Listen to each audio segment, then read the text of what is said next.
Muito boa noite. É com alegria que mais uma vez aqui nos encontramos.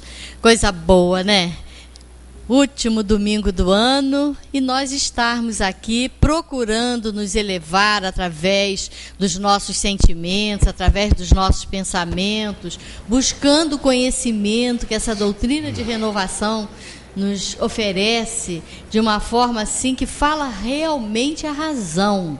Fala de uma, passa para a gente de uma forma que não temos dúvidas, né?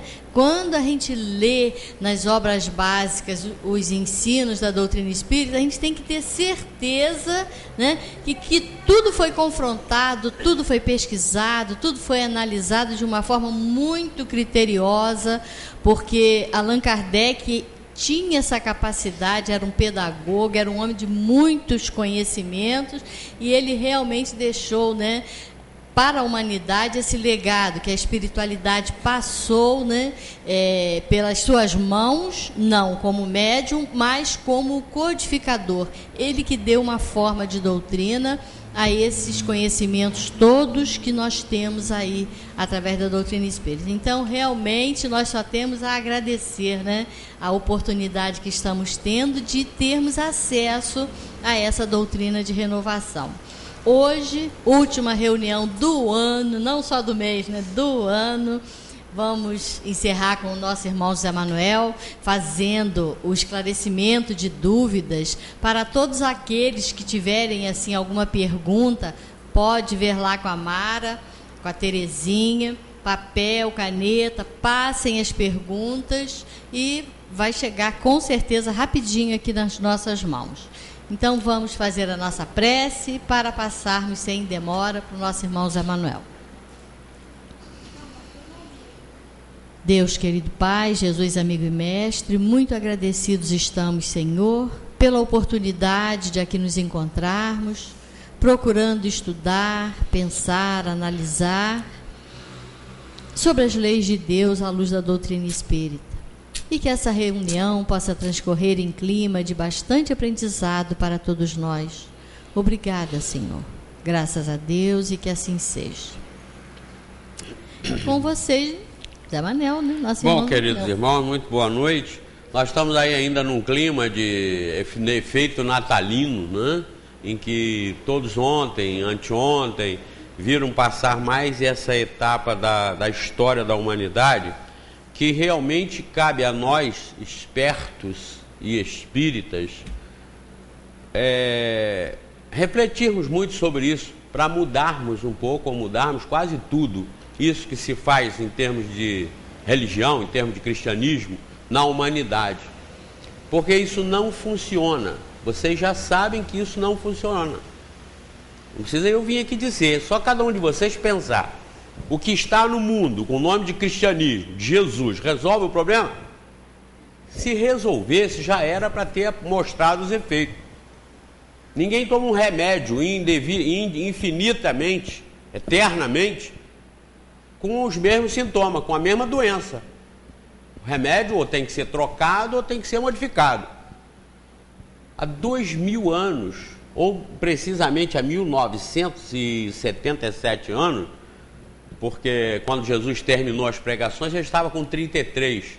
Então, tem 1977 anos que o cristianismo está aí implantado, que está aí institucionalizado. Então, nesse período todo, em que se prega a mesma coisa até hoje, durante 1977 anos, se isso ainda não funcionou, não mostrou o resultado, é porque está errado. Não é dessa forma. Vejam que está faltando ao cristianismo convencional aí do mundo cristão, está faltando a incorporação da reencarnação, dos mundos habitados e da comunicabilidade dos espíritos. Observem, são esses três aspectos que estão faltando, esses três princípios fundamentais para dar certo que estão faltando. Eu tenho dito sempre, se os homens estão sendo aí informados pelas religiões predominantes de que se abraçarem Jesus, se entregarem pela fé para Jesus, estão com seus problemas resolvidos, Isso tem sido a desgraça do mundo. Porque as religiões enganam os homens durante todo o tempo, porque nós nascemos ouvindo falar de Jesus. Nascemos sendo batizados, ou indo para a igreja A, B, C ou D. Se formos espíritas, não vamos ser batizados. Mas se não formos, vamos ser batizados. Em qualquer das outras religiões. Nascemos já nesse esquema. E morremos nesse mesmo esquema. Que é um esquema que não funciona. Se funcionasse, se fosse competente, se fosse eficiente, se fosse salutar, já tinha mostrado um resultado positivo. Por que nós estamos no mundo cristão, que é um dos mundos mais corruptos que tem no planeta? O Ocidente, a corrupção no Ocidente dá um banho no Oriente. E o Ocidente é cristão. Que cristianismo é esse que não funciona? Só de fachada? Só de festa? Só de luzes? Só de comer e beber muito? Não, não funciona. A humanidade está sendo subtraída das informações de Deus para que os homens, nós espíritos encarnados, possamos ter um rumo capaz de nos mudar e capaz de ser eficiente, eficaz, para nós sermos salvos das nossas imperfeições. A salvação existe sim, mas não é por milagre nem por ninguém, é por nós mesmos. É a salvação da própria ignorância, a salvação das paixões pessoais. É disso que nós temos que nos salvar, para nós mudarmos a nossa categoria de espíritos ainda inferiores para espíritos melhorados. Nós não estamos aqui ao capricho das igrejas e dos teólogos que dizem isso e aquilo. Não, nós temos que conhecer não os teólogos, não os religiosos, não as igrejas. Nós temos que procurar conhecer Deus. E que não se arrepiem os dirigentes religiosos quando nós falamos isso, que nós temos que conhecer Deus. Eles se arrepiam, porque conhecer Deus é com eles. Aí eu mostro aquela que eu já até plastifiquei para mostrar, de vez em quando eu mostro na televisão, quando o Papa, que é o teólogo dos teólogos, fez a seguinte pergunta: onde estava Deus quando o nazismo matou milhões de judeus em Auschwitz? Lá quando ele foi visitar, uns 4 anos passados, ele fez essa pergunta, quando ele esteve no campo de concentração, onde foram torrados ali milhões de judeus. Ele fez essa pergunta: onde estava Deus que não viu essa injustiça? Onde estava Deus que não fez prevalecer o bem sobre o mal? Onde estava Deus? Olha, se o Papa, esse atual, faz uma pergunta dessa, qual o destino e qual a sorte dos católicos, que vão muito menos do que eles saber onde estava Deus, ou onde está Deus? Então a humanidade é enganada, subtraída das verdades que hão de resolver os problemas da humanidade, mas não com os rótulos de religião que estão por aí. Eu recebi agora um e-mail, me botaram aqui um e-mail que veio do YouTube, um comentário do YouTube, onde o internauta fica um pouco chateado quando eu falo, quando no meu programa faz lá na vinheta, na abertura, filosofia, ciência e religião. Ele diz assim: não concordo que o espiritismo seja religião. E Kardec, quando disse que não era religião, na publicação do Livro dos Espíritos, disse para tirar do espiritismo todo esse ranço, todo esse mofo, toda essa má fama daquilo que se chama religião. Religião envolve império, imediatamente a ideia de império, de domínio, de chefe, de rei, de sacerdote, hierarquia. O mais importante é o que bota a coroa, os menos importantes já vão botando outras indumentárias, até a plebe, até o comum, que somos nós, são os vulgares, são os perdidos, que tem que ir atrás deles, todos perdidos, os de baixo e os de cima, seguindo essas doutrinas fajutas e furadas que estão aí predominando no mundo, todos perdidos, porque subtraem do homem a condição de espírito imortal, reencarnado neste planeta Terra, de passagem para mundos melhores, mundos superiores.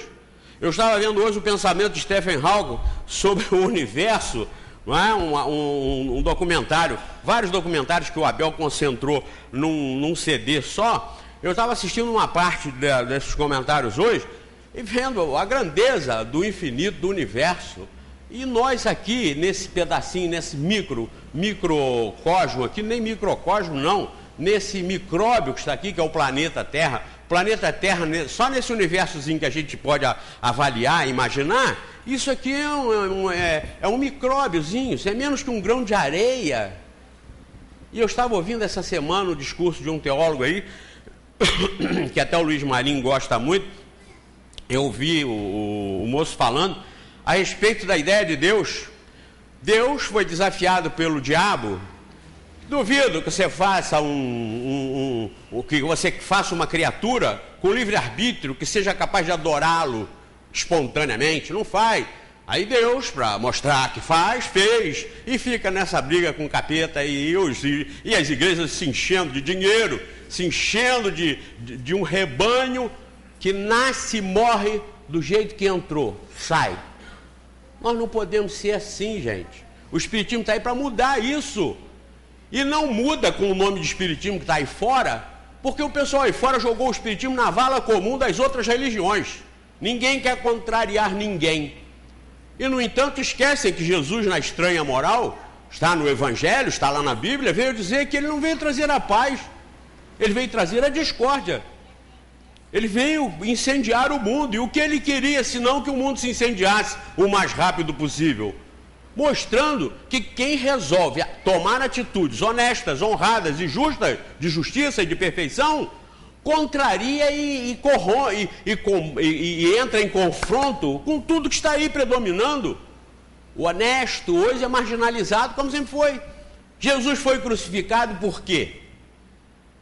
Porque ele não pactuou com o esquema que estava predominando, com o esquema montado previamente. Quando ele veio, o esquema era o mesmo. E quando ele foi, pegaram os ensinamentos dele, misturaram no esquema e continuaram mantendo os impérios em nome do próprio Jesus. Mas muito longe de fazer o que Jesus ensinou e o que Jesus fez. Eu mostrei na televisão nesse último programa, daí vocês podem assistir, porque ele vai ficar rodando ainda essa semana, falando sobre o Natal. O Natal é uma montagem, isso tudo é uma montagem de acordo com os interesses das igrejas, de acordo com os interesses da igreja. Eu mostrei a definição, o currículo do Horus, de 3.000 anos antes de Cristo, 3.000 anos antes de Cristo, que, vejam bem, nasceu no dia 25 de dezembro, de uma virgem, aos 12 anos era um menino prodígio, aos 30 anos foi batizado, começou o seu ministério aos 30 com 12 apóstolos, teve uma estrela guia que anunciou o seu nascimento, que foi acompanhada por 3 reis, andou sobre as águas, foi traído, crucificado, enterrado e ressuscitado no 3º dia. Isso é definição de quem? Que vocês conhecem? Não é de Jesus? Perfeito, é de Jesus, mas é de Horus, de 3.000 anos antes de Jesus. Então não pode a cópia ter sido para trás, a cópia só pode ter sido para frente.